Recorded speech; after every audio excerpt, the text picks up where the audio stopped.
Hi, good morning. Those of you watching online, ton of you saw back there. Thanks for saying hi. Glad you're on. All of you in the room, so glad you're here. Quick question for the married people, non-marrieds, unmarrieds. I'm going to get you in just a second, but if you're married, I'm going to ask if you just be honest with me for just a second. You really help me out. How many of you would be, if you're married, honest enough to raise your hand first and say you're married? That's not hard. Okay, hold it for a second. That's a lot. There's a lot in here. Hold it for a second. How many of you would be honest enough to say that maybe you've been in an argument or a little tiff with your spouse in the last 2 weeks? Still hold it up? Okay, someone just put 2 hands up there, back there. Keep it up, keep it up, keep it up. Here's the thing I want to ask you, okay? I want you to see the hands. This is an example. How many of you would be honest enough to say that argument probably was pretty minor and not that big of a deal in hindsight? No hands drop. One drop. That's it. Right. Okay. Yeah, fair enough. So this morning we're talking about unity and division.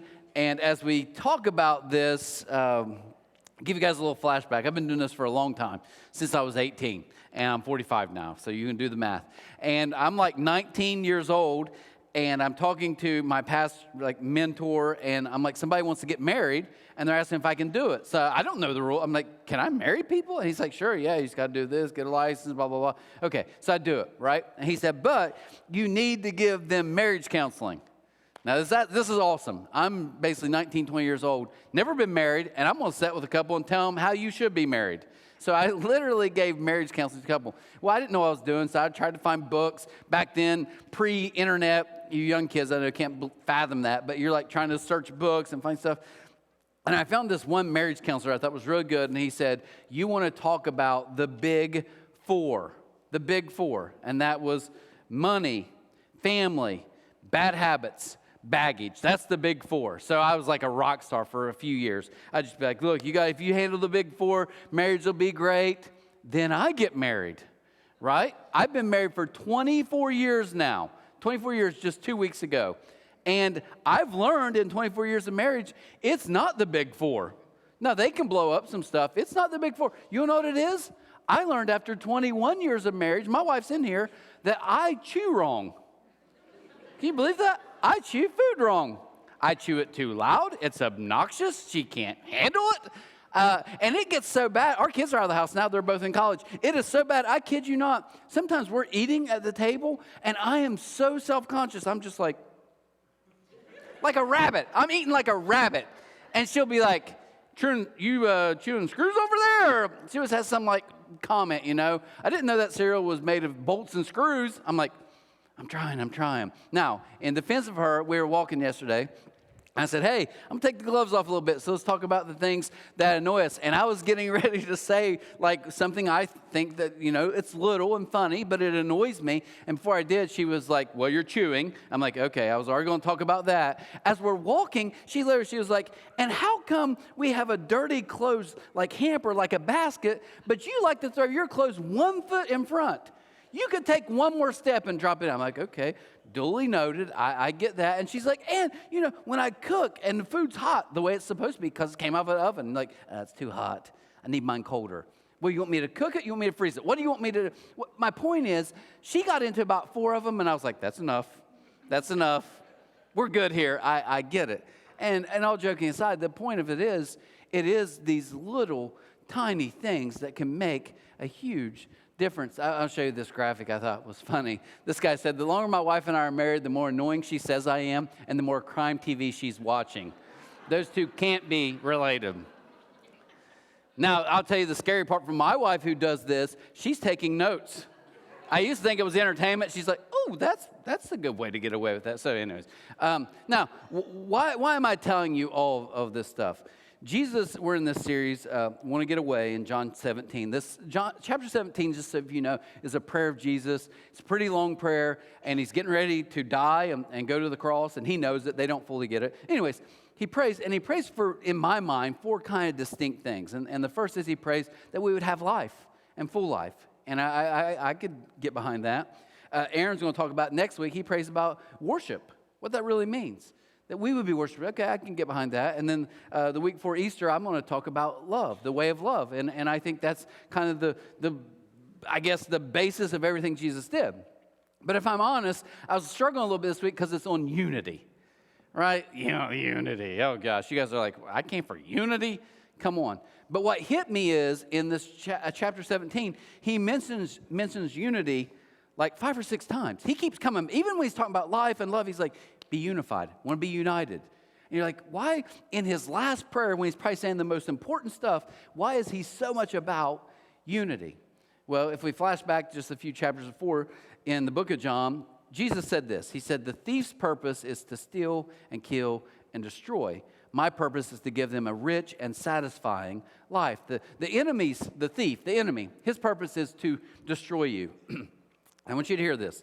The enemy's goal is destruction for your life. Just know that. You do have an enemy, and it's not people pulling levers and a little pitchfork. I'm not saying that. But there's a force, okay, that is literally trying to destroy your life. But his strategy is division. He wants destruction, but he's not trying to blow up your life the way you think, and we're all like guarding against that. He actually wants division, and his weapon is offense. So think about this, if you would. Watching online here, just think about this for just a second. The enemy's strategy, according to this, isn't to blow up your life. It's to slowly divide it. And I think I can prove that here in just a second. He literally wants to take your people from ride or die to I don't even reply. He does. And some of you in here know that. You know the people used to be so close. You're like, that's my people, that's my tribe, that's my fill in the blank. And you're like, have you talked? I haven't talked to them in years. Like literally, it's something happened. You're like, oh my gosh, what big thing blew up? I know people who used to be best friends, not even friends anymore. And I was talking to one day, and I was like, what? I said that. What major thing happened? And this guy said, I don't know. And I was like, well, you're dumb. There has to be something major. And the more I thought about that, it's not major.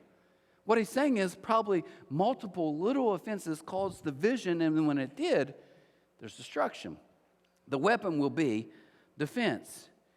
The enemy doesn't need to destroy your faith. And I was thinking about this. He just needs to separate you from people who help actually fulfill your faith. That's a great way for destruction. So let's get in John 17. Jesus said this. He said, my prayer is not for the world, but for those who you've given me, because they belong to you.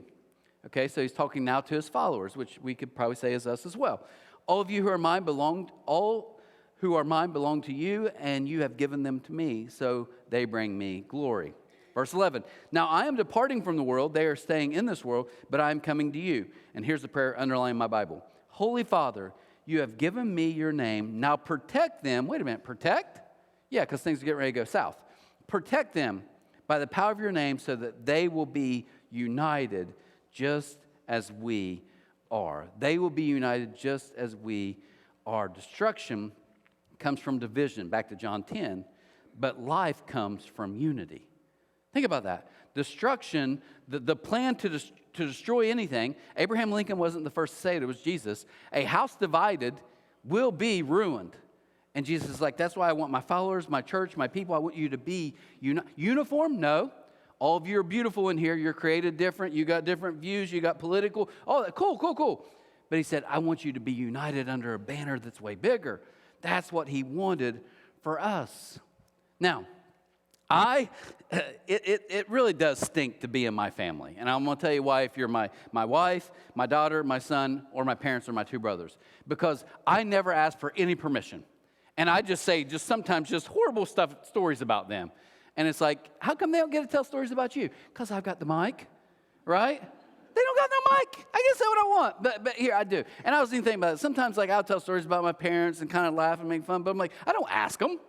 No wonder my dad wouldn't want to. I wouldn't want to come in here and just. So, do you guys want to know the most embarrassing thing that my parents have ever done in their life? I'm just kidding. I'm not going to do that. But I want to hear this because I thought long this week about this, and it really did hit me.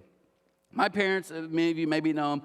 I'm not saying perfect, lovely people, think the world of them. But I got to thinking, they did something throughout my whole childhood with me and both my brothers that as I get older, I realized a lot of kids didn't get the gift of this. What is it? Real simple. And I got to think about this.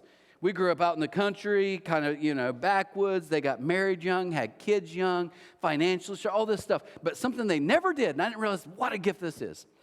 I've never, to this day, heard my parents do the us versus them talk. Well, that's just the rich people. That's how the rich people do. Well, that's just the Republicans. That's the Democrat. I really didn't.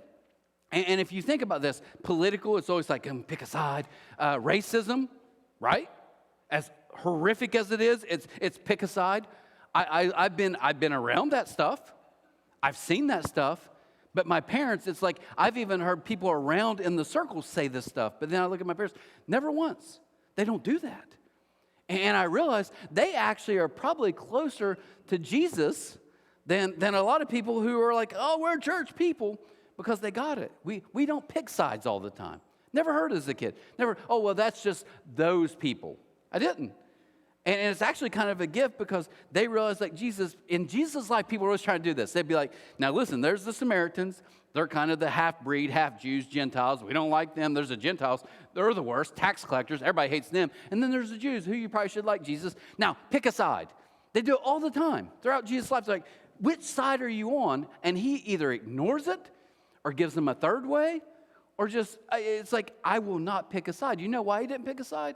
If I pick a side, then I'm ultimately saying, because I'm right, and what? You're wrong. And I thought about that. It truly is a great gift from my parents. Never heard it. Really, it was never raised in like, oh, it's them versus us. It's this group. That group's bad. This. It wasn't. It's amazing. And as I get older, I realized that a lot of people didn't have that gift. I was thinking about, and I just want to throw some props to them. I was thinking about, speaking of unity and family, I just wanted to shout this out because it hit me so hard last week. We did a reverse offering. So Saturday I'm here and I'm working and I hear the door open and James comes in and you guys in this room never even seen James because he comes to the 9:30. But James, I'll tell you an awesome story about James. James usually comes in on Sunday morning. Like this morning, he would get here before any of you even woke up. He'll do like an hour or two of work, clean, and then he'll leave and then come back. So he is. But he came on Saturday and he was like, finally got a day off work. He'd been working like so many crazy days in a row, like 21. He's like, got a day off on Saturday. I was like, dude, why are you here on Saturday? Go home. Don't be here. He's like, no, I just want to knock it out of the way. I'm free for the weekend. And I was like, that's amazing. And there's so many of you that do that. There's people back there in our kids' room right now that do this. So it's so amazing how people serve and volunteer. His wife's part of the Cross Kids Ministry. Amazing people. His son, Jackson, who's in high school, I work out with him. Trent, you saying you work out with a high school kid? I do. Do you bench more than him? Yes, I do. Right? Because I'm a machine. His other kids don't. But anyway, here's what I'm saying. This is, if we're honest, this is what we all either aim for or want in family, isn't it? Together, Christmas. But let's be brutally honest. For a lot of us here, we can take the picture. Some of us, it's not even that picture anymore. It's been cut in half. But for some of us here, we can take the picture, but that's fake. Why? Because, and not them, obviously, because of offense. So I'm going to give you just a couple real quick things to think about. First is this: don't build a fence. Now I'm going to challenge you guys to do something. If you want to call yourselves a C3 area, I hope you do. I'd love for you to. I'd love you to be part of this. We love it. But can I say this? How in the world, and especially in America, Christians are the most easily and offended people on earth, yet we claim to follow someone who was never offended. Oh yeah, Jesus, he lives in me, he's given me life, but I'm going to get ticked about every little thing. Well, the guy you follow didn't do that. I know, but I'm just different. We do that, right? We get offended about every little thing. So Jesus talks about this in the Sermon on the Mount, and he goes kind of hard in the paint. So the Sermon on the Mount, just so you know, Jesus, in this culture, the Jews believe if we keep all the laws of God, 672, if we keep those, then God will say we're good with him and we'll obviously be right with God. That's all we have to do is keep all the rules. Well, Jesus comes in and he's like, okay, I'll do that if you believe you can keep all the rules. But then he takes all these rules they had and he doubles down, basically creating an impossible way for people to be like, they basically had to say, okay, if I'm honest, there's no way I can be right with God. And Jesus is like, good. Now you need me because I'm going to do it all for you. That's the good news. He's like, you don't have to try harder. You don't have to strive. I'm going to do it for you. So he doubles down on the murder. Verse 21, he says, under the law of Moses, the rule was, if you murder, you must die. But I have added to that rule and tell you that if you're only angry, even in your own home, even inside closed doors, if you're angry, you're in danger of judgment. If you call your friend an idiot, remember that's in verse 22, your friend an idiot, you're in danger of being brought before the court, the Jewish court. And if you curse him, you're in danger of the fires of hell. Now, if you're Baptist, you're like, yeah, you get it, right? But if you look at the Greek word for hell, it's actually Gehenna. That was a literal place Jesus is talking about. It's a literal place where they used to sacrifice children a couple centuries before. And what happened is it's this garbage dump where this fire is always burning. And literally people would go and take their trash and their waste and they'd drop it off this cliff into this huge fire that was just always burning. So he says this, catch this. He says, if you want to stay angry and offended, then you will take something beautiful like a marriage, a relationship, your children, and you will turn it into a dumpster fire. What you used to love can become a living hell, literally, by you just holding on to anger and offense. Now, like I told you, I think the enemy's really smart. I don't think he just gets the big blow-up stuff where my wife comes home and says, I hate you, you're the worst. I don't get to come home. That happens. We all know that happens too. But I think the big plan usually is these subtle little offenses. So how do we get offended? Make sure you track with me here, okay? Offenses come when I have expectations that are not met or unspoken. I get offended. I do it at work all the time. I remember one day I was talking, I won't say the name, talking to someone, and I'm like, I'm bothered about the other person because they didn't do this. And this person was very smart. They looked at me and said, did you tell them you expect that from them? No, they should just know. Any married people know that? Ever been arguing with your spouse and you're like, I'm sorry, I just didn't know. Well, you should. So I need to know how you think every day too. I need to get in your mind. Right, it's an unmet or unspoken expectation. Now, I'm going to have a little fun, and this is all in fun with my wife and I. But Jesus says we get handed these offenses all the time, okay? And what are those offenses? If you look, offense is a board, okay? Stack it enough, and you're going to literally get a prison. Jesus said this in Matthew 7. He says, and why worry about the speck? Why worry about the speck? So I'm going to pull a little speck of wood here. He said, why worry about the speck in your brother or your friend's eye when you have a log or a board? And I imagine him teaching, because I think he was a great teacher. He's probably doing this. He's holding it out, and he's like, this is you, knocking people over. The crowd's probably like, we love it. He's literally Jim Gaffigan mixed with the greatest priest into it. But what's he saying? He's like, you zero in on that little speck in your spouses or your kids or your coworkers, and you can't even see that you've got a board, a log in your eye. Unmet expectations. So I want to have a little fun today. I want to talk about my wife and I, okay? And this really is in playful fun, but it's true with unmet expectations. We have a great marriage, great life. I would say this, our home was a very happy home when our kids were there. We had a great marriage, and I'm going to be very honest, I attribute 98% of that to her. Okay, she brings the happy factor to our family. She does. If it was just me, our kids would be laying in filth. They would hate their lives. So I thank her for that. But here's where expectations happen. And this is true. Okay, she grew up in an amazing Christian home, amazing parents, salt of the earth. She grew up with all girls. So they literally grew up. She'll say stuff sometimes. Like, remember when we were growing up and we get in the pool and we play? She's playing games. I'm like, I didn't play games in a pool. I wish I had an above ground pool. My friend, Carl Robinson, had a pool. He held me under for 8 minutes one time, and I wanted to die. I thought I was going to die. He's like, oh, no, you basically hold your breath. Like, I remember that stuff, but I had all brothers and family. And here's what happened. You're built different. She's like, oh, yeah, and we did this, and we played house in our bedroom. Like, what are you talking about? But here's where the offense comes. My wife grows up in a home where her parents, to this day, which is awesome, call a lot. She calls them. They're on speakerphone because I can hear it. And she's like, hey. And they're like, how was your day? How's things? All great stuff, right? I'm all for it. But can I be honest? My dad's not calling me. If my dad called me today, I promise you I'd say, who died? Is it someone real close? Extended? Why are you calling me, right? I mean, look, so what happened? So in her world, when she got married, she was like, yes, and my husband, he's going to do all this amazing stuff, and we'll just talk about our love. And she's not fruity like that, but that's how it works. We build a fence. Whereas for me, I'm like, I don't even like saying the word, I love you. I don't.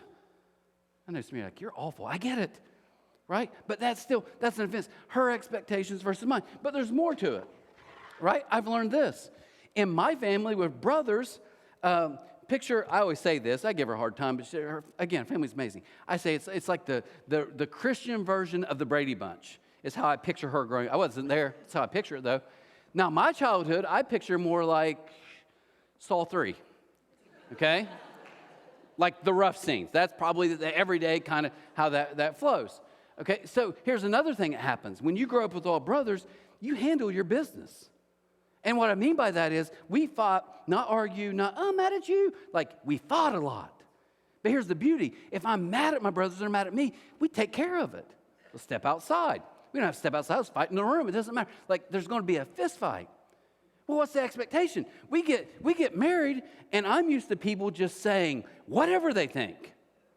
And I remember one time I thought she was upset, and I got home. I probably screwed up something.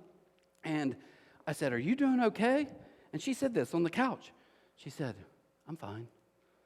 Well, in my world, that means you're fine. Single guys, can I talk to you? It's not fine. It's actually getting bad, okay? But I kind of had a little intuition. I'm like, okay, are you sure you're okay? I'm fine. So I get up and start doing my thing. Why? She's fine. She told me she's fine. No. She's not fine because you've been an idiot for the last 3 days, right? But that's still an expectation. These are the expectations that we all each kind of have. And I was just kind of thinking about just all these different things. And even for me, when you get to gifts, here's the thing. If you get me a gift growing up, I just want something practical. Hey, give me a book. Give me something with technology. I love technology. I'm a nerd, right? My wife, if you get her something and it's not heartfelt, she's like, not bad. I just don't want it. Why? She wants something, right? It's different expectations. But what happens is we take these boards and instead of letting them go, we just keep building the offense. Now, here's the thing about that. That's with me and my wife, and I just have fun. So it's great, but there's so many different things I've noticed over 24 years that we see the world completely opposite. But let's talk about you for a second. What do you do? What do you do, ladies, when you're at work and someone you kind of thought was your friend, right? You thought you were close, and then all of a sudden someone else at work says, well, I ain't gonna lie, when you were gone, they were talking about you and about your kids and about, no, not Sarah. Sarah's my friend. She may not be, if you heard what she was saying literally while we were all sitting around during lunch. What? See, it's an offense. And we take these boards and we don't just stack them, we start building something with it because we're holding on to it. I want to hold on to my offense because it hurts me and it hurts you, right? What about this? This is one that even gets me as a guy. I'll text someone something, like detailed, asking for instructions. You know what they send? Ready? K. Just the letter K. They don't care enough about me to give me 2 letters. K. I'm like, what's K mean? Let's go outside. Let's all 4 of this. Like, that's the difference of how this works. K? Come on. But let's take it deeper. Last one. Some of you in here got really hurt by someone you trusted. They let you down. They didn't show up. Moms, dads, when you have little kids and there's birthday parties and you're like, I hope my kid never finds this out because all these kids in his class are having a great time and they are good at posting that. But you know what? Mine's not there. So I'm going to take this offense. And this is all going to turn so bad that at some point, this is what it turns into. When I hear your name, I get a little bit in my stomach. I get on post and look, and I'm not looking because I care about what you're doing. I'm looking to find more fuel because I don't like you. And I want to see something you can post that I can hate. You see, that's what we build. So what do we do? We can make a choice and say, I'm going to take all these little offenses, and I know some of you, I get what you're saying. I get online. You're like, you don't know what they did to me. I don't. And I'm not belittling that. I'm not telling you, just get over it. I'm just telling you, you have a choice. I can either build or I can do something else. And I'm feeling the spirit of Snoop Dogg in here. Snoop learned this from Jesus, by the way. I can hang on to this. I can continue to build. Or I can, drop it like it's hot. Right? That's the choice. I can either hold on to my anger, I can hold on to the fence, I can just ruminate in my mind all the things, or I can drop it. Now, I know some of you in here, you're like, Trent, I'd love to do it. I'd love to drop it, but I can't drop it. This is what Jesus said in the rest of that verse.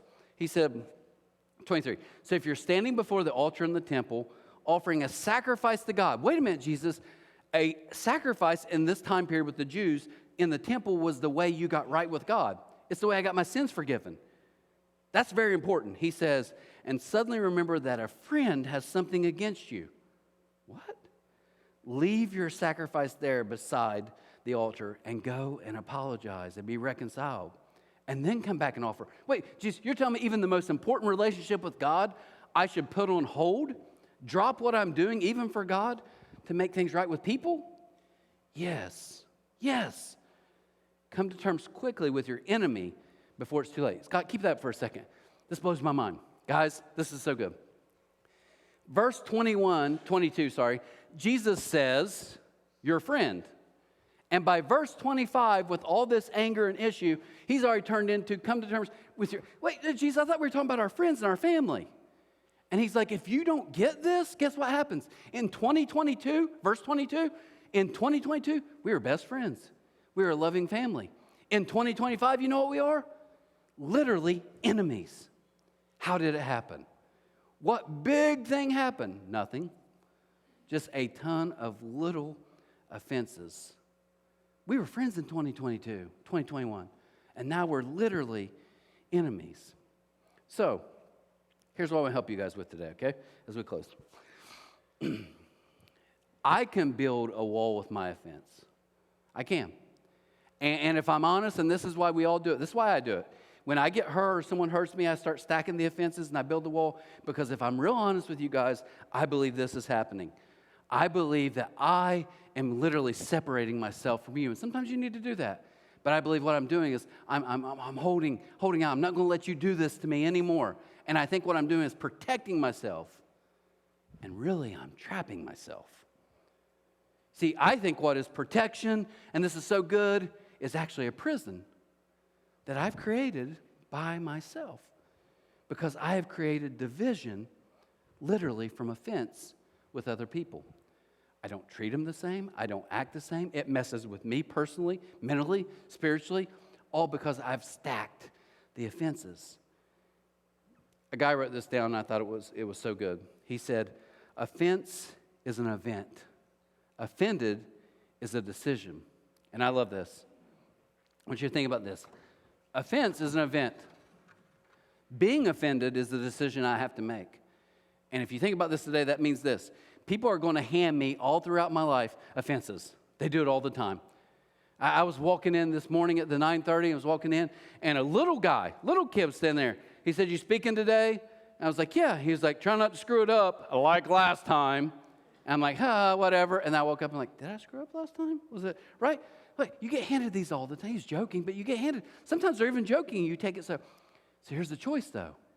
Offended is a choice. So I cannot control what people hand me. And get this, but I can control what I hold on to. Now, maybe some of you missed that, so I want you to say it one more time. I can't control what the offenses people hand me, but I do get to control what I hold on to. And Jesus said, no, I've got a better way for you. Last week we talked about this. We said Jesus, giving you life, wants to free you from the performance trap. This morning, I fully believe Jesus wants to free you from punishment. So how do we do that? How do we do that? You see, if we're honest, most of us here, we take the offenses and we stack them and we build our walls and we protect ourselves, and some of that's just natural. It's okay. Jesus was handed a lot of offense. And instead of holding on to them, I'll make them pay, he did something else. He, instead of holding on to the grudge, opened his hands freely and let people nail him to a cross. And so much so, this blows my mind. And I want you to picture this. Jesus, if you're like, Trent, you don't know what I've been through. It's worse than you can imagine. It probably is, and I'm sorry about that. But I want you to listen to the one who didn't hold on to the offense. He's on the cross, probably naked. The Bible says he was beat, unrecognizable. So he's been tortured, beaten, and he's on the cross, and they're mocking him. Oh, he's the Son of God. He's so powerful. Then save yourself. That's what they're saying. Jesus literally prays, Father, forgive them, because they don't even know what they're saying. See what he did? He dropped it. He dropped it immediately, like I accidentally did. So, this morning, hear this. The same two hands who could have held the grudge, opened them freely, and said, God, I realize you're in control of this. I realize you've got a better plan. God, I'm trusting you to handle the situation because I can't. And I don't want to do it my way because if I do, I'm going to live so much more like this. And God, I don't want that. And I know this. I know God wants you to be free. So I said just a second ago as we close, I said last week Jesus wants to free you from the performance trap. Today I think Jesus wants to free you from the punishable, the punish prison and the punish trap. So last week was performance. This week is punishment. I want you to hear this before we close. Some of you here are like, I get it, Trent. I get it. Jesus wants me to. I'll be a good little boy, good little girl. I'm going to not punish people anymore. As we get ready to pray, I want you to hear this. I truly believe, this is just me. I can't say it with facts, but I believe it. If Jesus was standing beside me right now, and he could look at in the camera, the people watching online, if he could look at all of you in this room, and I'm talking back and forth, I'm like, hey, so this is what I'm telling people.